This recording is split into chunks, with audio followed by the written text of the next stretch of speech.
Bien, bonjour à tous, merci de nous avoir invités.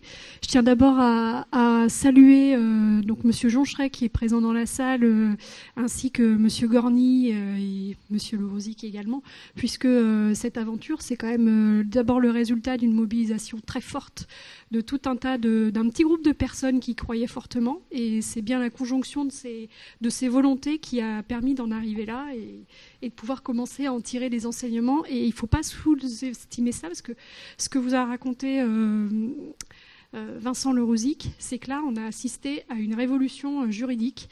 Et aujourd'hui, elle doit évoluer, mais c'est vrai que quand on se repositionne dans l'histoire de ce dispositif, c'est en 2014 et 2015, on était obligé de partir sur un dispositif théorique extrêmement fermé pour pouvoir faire accepter à l'ensemble des juristes de la place, notamment les notaires, mais également le Conseil d'État, un dispositif qui n'avait rien à voir avec ce qu'ils avaient l'habitude de connaître. Donc aujourd'hui, on va dire que tout ça est derrière nous. On peut peut-être penser à assouplir le système, mais c'est vrai qu'à l'époque, il nous fallait quelque chose de juridiquement imparable et extrêmement contraignant.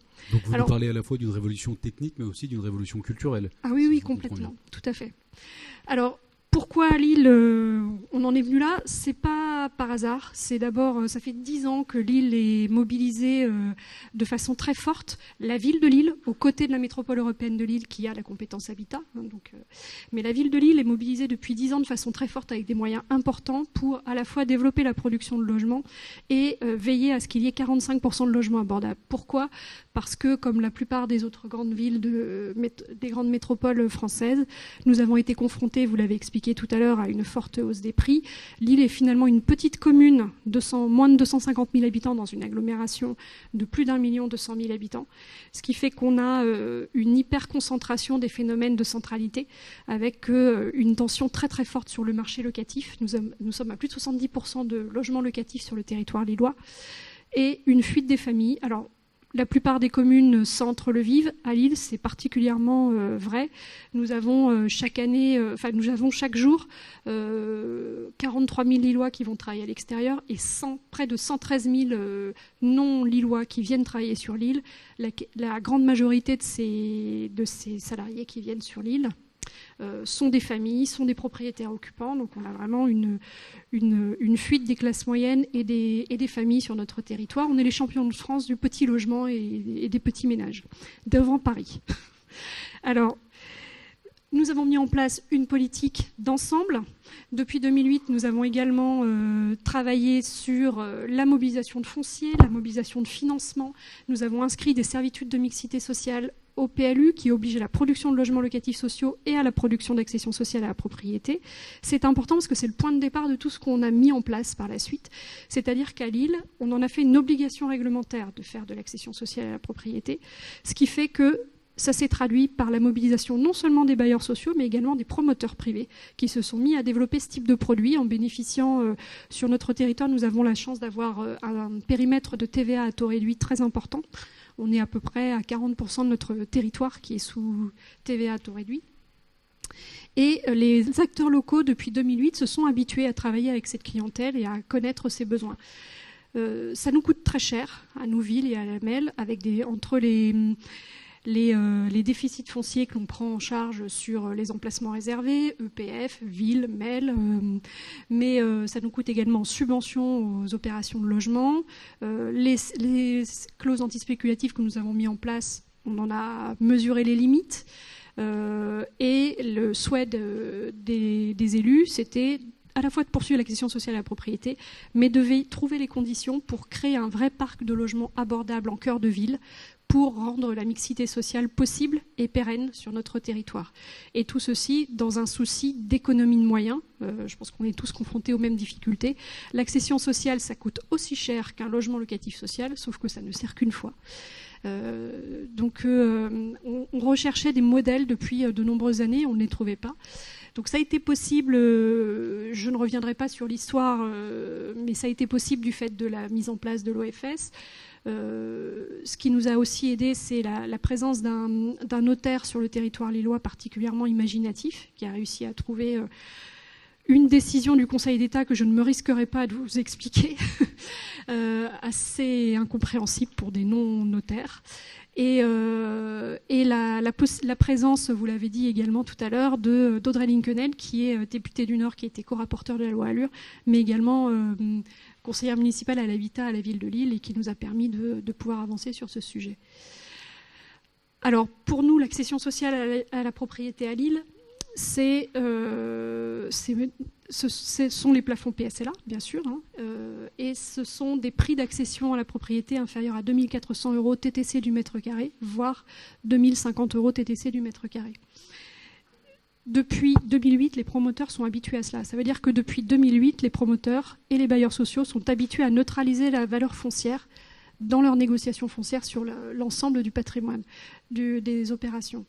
Ça, je le souligne aussi, c'est-à-dire qu'on a créé les conditions, avant même de mettre en place l'OFS, on a créé les conditions pour que tous les opérateurs de production de logements soient en capacité de suivre. C'est-à-dire que l'OFS n'aura pas systématiquement à Lille la charge du foncier, puisqu'on a inscrit tout cela au PLU, et donc c'est intégré dans les négociations foncières que les promoteurs mènent avec les propriétaires fonciers. Alors, moi, j'en profite pour vous poser une question. Vous parlez du PLU, c'est inscrit au PLU ou au PLUI? On va dire le PLUI, oui, non, mais c'est... Oui, je vous l'accorde. Ce qui m'intéresserait de savoir, c'est de connaître le sentiment de vos collègues, à la fois techniciens et élus, dans les communes de la métropole. Comment ils accueillent cette innovation?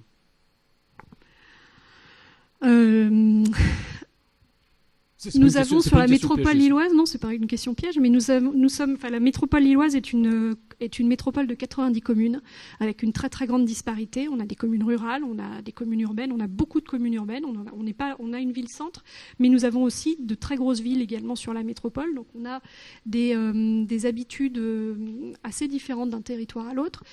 Donc le PLU de la métropole est un PLU intercommunal depuis longtemps, mais qui constitue également une boîte à outils pour l'ensemble des maires. Donc il y a une application très différenciée d'un territoire à l'autre du fait de la disparité de notre métropole. D'accord, avec des outils complémentaires. Voilà, et des outils complémentaires. La SMS n'est pas utilisée qu'à Lille, mais elle n'est pas généralisée à l'échelle de toutes les communes.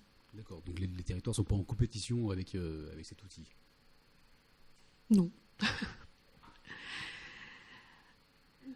Donc, pour vous donner une idée, c'est vraiment tout le territoire de la ville de Lille qui est couvert par des servitudes de mixité sociale qui imposent au PLU la production de logements abordables.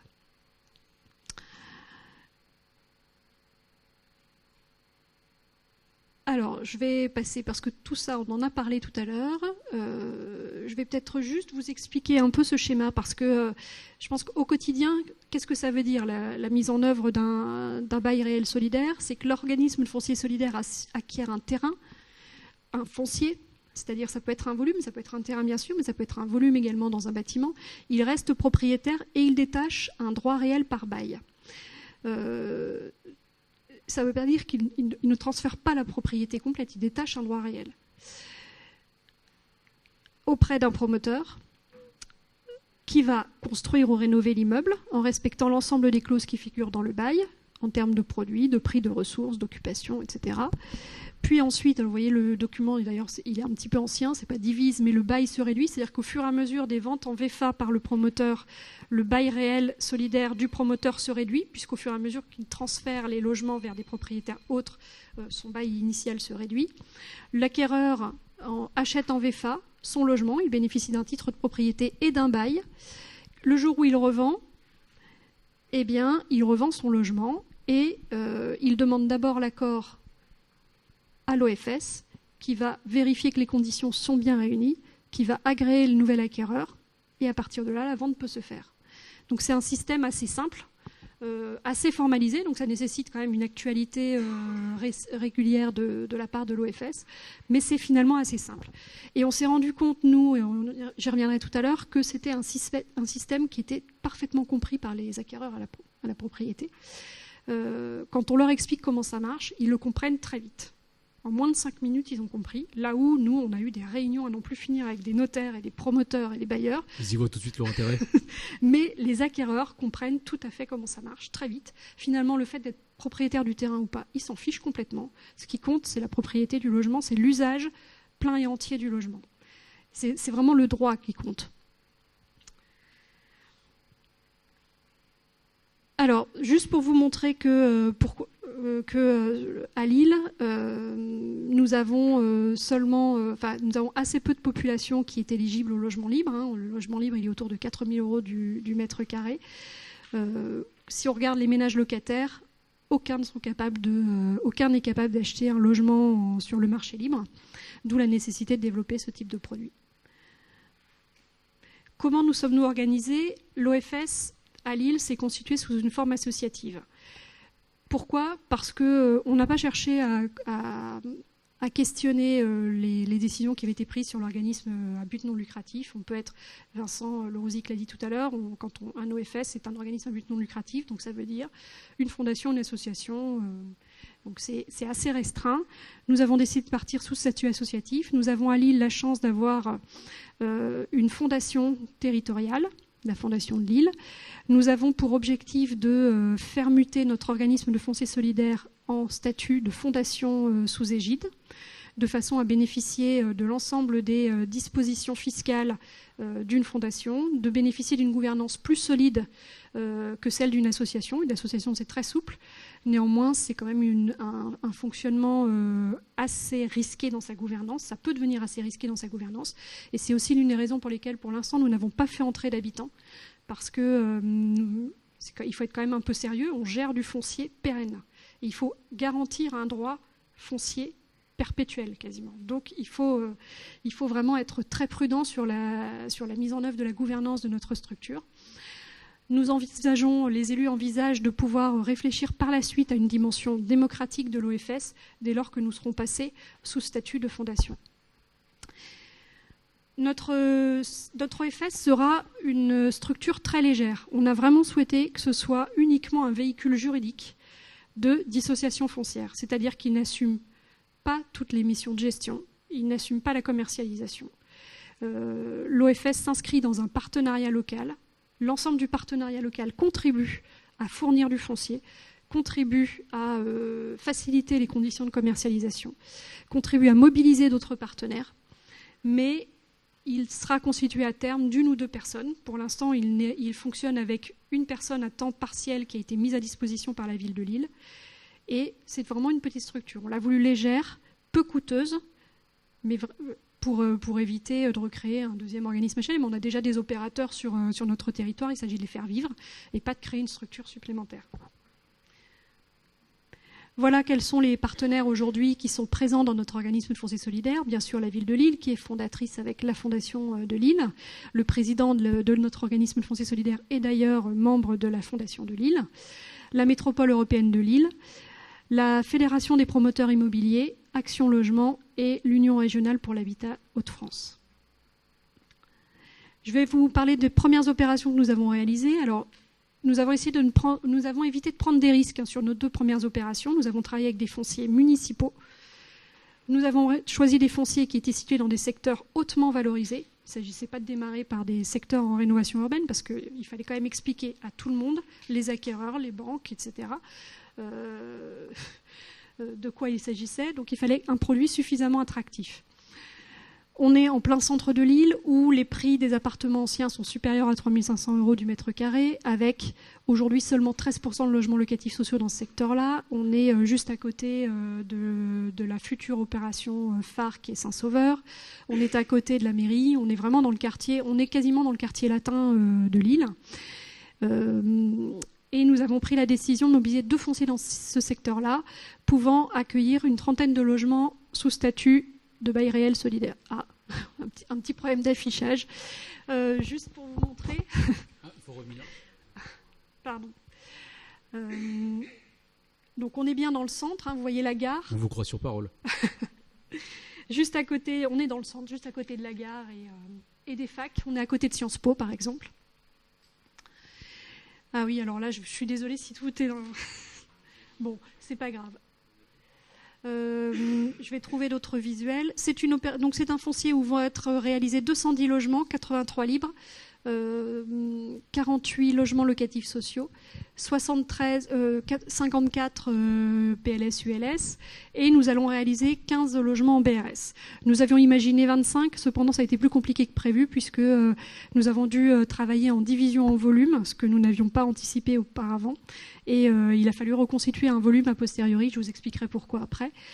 On a eu des sueurs froides sur ce foncier-là parce que Lille a décidé de le lancer en OFS alors même que le bail réel solidaire n'existait pas. Du coup, ça s'est décidé fin 2014, donc juste après le vote de la loi Allure. Nous avions juste un article sur la création d'un OFS. Et du coup, on ne cesse de remercier l'État qui s'est mobilisé pour nous suivre au rythme de notre opération.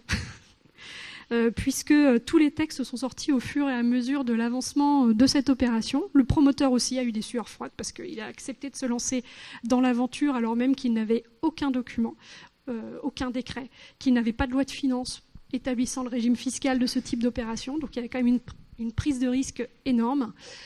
On avait bien sûr verrouillé les choses en se disant mais si on n'y arrive pas, on finira en PSLA. Mais malgré tout, ça a été quand même une course permanente. Pour vous donner une idée, vous voyez, on a fait le choix du promoteur en mars 2016, alors que donc nous, on avait lancé l'appel à projet promoteur en février 2015. La loi Macron ne date que d'août 2015. Donc on a démarré alors même qu'on n'avait pas le BRS. Le permis de construire a été déposé en novembre 2016, alors qu'on a eu la loi de finances avec le régime fiscal qu'en décembre 2016. Ensuite, il a fallu qu'on retarde la vente de notre foncier au promoteur puisqu'on n'avait toujours pas la possibilité d'agréer l'OFS. Donc tant qu'on n'avait pas d'OFS, il ne pouvait pas y avoir de vente entre le promoteur et l'OFS. Donc ça a été quand même une course assez compliquée et notre OFS a été agréé le 20 juillet 2017. La livraison, les travaux sont en cours, la livraison est prévue mi-2019. Alors comment on a monté ça ? La ville de Lille a lancé un appel à projet auprès des promoteurs. Ce n'est pas la solution la plus simple que je vous explique, mais ça démontre que ça marche, y compris sur des opérations complexes. La ville de Lille a lancé un appel à projet promoteur sur un ensemble de fonciers avec un programme indiquant que une partie des logements devait être réalisée en OFS avec un prix de marché, un prix de vente maximum de temps, donc 2100 € TTC du mètre carré. Ensuite, la ville de Lille vend l'intégralité de son foncier au promoteur. Le promoteur procède à la division foncière, revend le volume identifié pour y réaliser du logement sous bail réel solidaire à l'euro symbolique, à l'OFS, qui en échange le titre par un bail réel solidaire. Et à partir de là, le projet peut se faire. Et ensuite, le promoteur vend les logements en VFA. Ça a été assez compliqué. On s'est heurté à la question de la division en volume. Sur la construction neuve, il faut rester dans le cadre d'un volume pour l'instant. Donc ça veut dire que les logements en OFS ne peuvent pas être disséminés dans une opération. On s'est aussi heurté à la question des stationnements, parce que dès lors qu'on est sur des opérations mixtes, on a du mal à rendre solidaire le volume du stationnement et le volume du logement. Donc du coup, on n'a pas pu faire rentrer les stationnements résidentiels dans le bail réel solidaire, ce qui fait que les places de stationnement sont vendues à part. Et nous avons établi des clauses antispéculatives sur les places de stationnement pour essayer d'éviter que finalement la marge qu'un acquéreur pourrait espérer faire sur la revente du logement et qu'il ne peut pas du fait de l'inscription au bail réel solidaire, il ne puisse pas la faire sur le stationnement. Donc ce sont des choses qui ne sont pas complètement abouties, mais bon, ça nous permet aussi de défricher des sujets. On fera mieux sur les opérations suivantes. On s'est heurté aussi à la question de la copropriété, vous en parliez tout à l'heure. Donc comment régler cette question de copropriété ? Puisque je vous l'ai dit tout à l'heure, nous ne souhaitions pas que l'OFS soit plus qu'un véhicule de dissociation juridique. Donc il ne s'agissait pas de rendre l'OFS acteur de différentes copropriétés dans lesquelles il aurait des logements, enfin du foncier. Donc le notaire nous a proposé un mandat d'intérêt commun qui permet de transférer à l'acquéreur toutes les responsabilités du copropriétaire. Je fais court, mais c'est à peu près ça. Voilà, tout à fait. Donc, vous voyez, on rencontre les difficultés les unes après les autres. On a la chance d'avoir quand même des notaires assez imaginatifs auprès de nous, ce qui nous a aidés parce que je pense que ça n'est pas le cas partout. On a eu la chance également d'avoir à nos côtés le crédit foncier parce qu'il ne s'agissait pas seulement de produire les logements, encore fallait-il qu'ils soient finançables. On a fait le tour de plusieurs banques. Seul le Crédit Foncier nous a accompagnés. Et puis c'est dans son ADN. Hein. Vincent Gorny vous en parlerait mieux que moi. Mais c'est quand même au sein de toutes nos structures, et la sienne comme la nôtre, il a fallu convaincre tout le monde que c'était un dispositif sans risque et qui était parfaitement raisonnable. D'accord, donc si on comprend bien, vous avancez en marchant sur cette expérimentation.